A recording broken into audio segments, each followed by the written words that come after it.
Hey Tubes, thought I'd just give a little update on the projects in the shop here. Um, been plugging on away on a few different things. I've been putting out updates on the snowmobile, but we've got some other things that I need to show you, and so let me get those out there and show you what I've been doing. First off is this Coot. And we had it going and running, took it up deer hunting a couple years ago, and been using it. But I went back in the woods with it and ended up getting a engine compartment full of gas. And the carburetor wasn't working very well. And it was just one of those cheapy Chinese Honda clone ones. So I picked up another one of the same, put that on there, and I have had the same problem. All of a sudden it seems like the float sticks and doesn't shut off the fuel flow, and it floods it out, and gas keeps running out and fills up the floor here with gasoline and that. So I think my solution there is to put on a genuine Honda carburetor for this Honda clone motor that I got in here, and I think that'll solve the problem. You know, it's a difference between $15 and $45, so you get what you pay for, I think, in that case. But we'll be putzing with that. The other thing I need to do is I want to put a step over here on this side for getting up in here, because right now it's kind of awkward. You need to climb up in there, and you're kind of climbing over the bar, and it's a little tedious. I'll probably put one on this side as well, so that you step in down under that muffler there, right about here, and it should be, and that should work.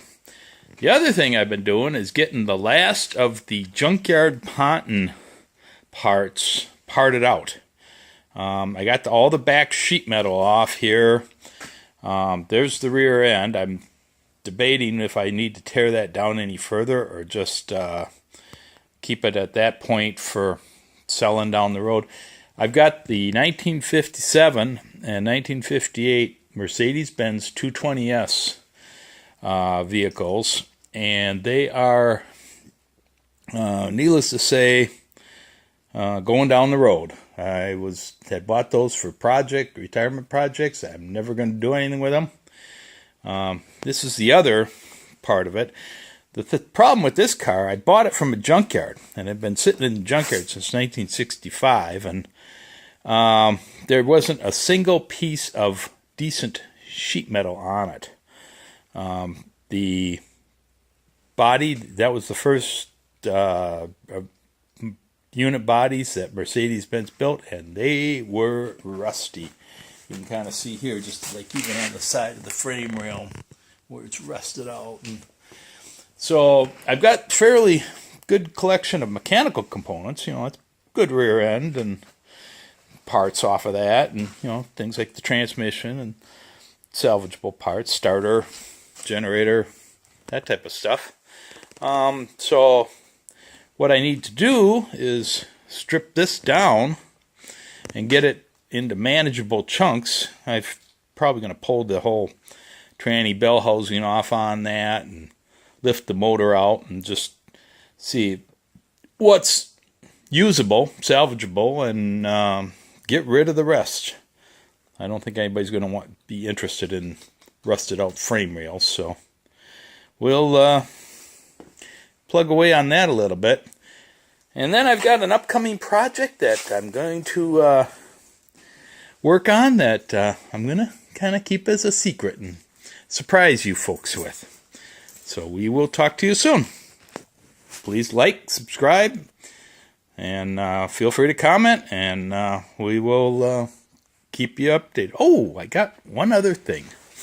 I've been making progress on the Sno-Jet hood. And I finally, what I did, it's kind of funny, I had 3-4 cans of aerosol paint that didn't have any pressure left on them, and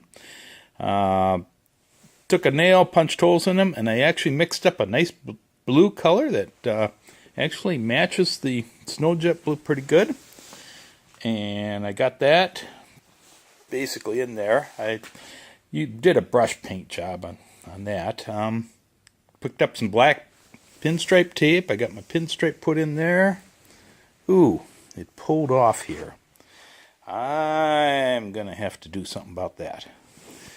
That did not stay. So, we have an issue there. But, might not have been clean enough. See, there's what it used to look like. Now what I need to do here is continue the white down and just paint inside dark blue, and I think I'm going to leave it at that. She'll be ready to go on. So that's where that's at. Thanks much. Talk to you soon. Well, made some good progress tonight. Basically getting the front subframe separated. Got the frame down to its bare minimum where it was bolted up to the subframe. With the structure, body structure. Found a few interesting things. Broken motor mount here, and I suspect that's been that way for a long time. Got some components here. I'll probably try and clean that off a little bit. A few of those pieces might be usable down the road by somebody. And so got the front sway bar here. Gonna pull that off and collecting a box full of various and sundry miscellaneous pieces off this motor.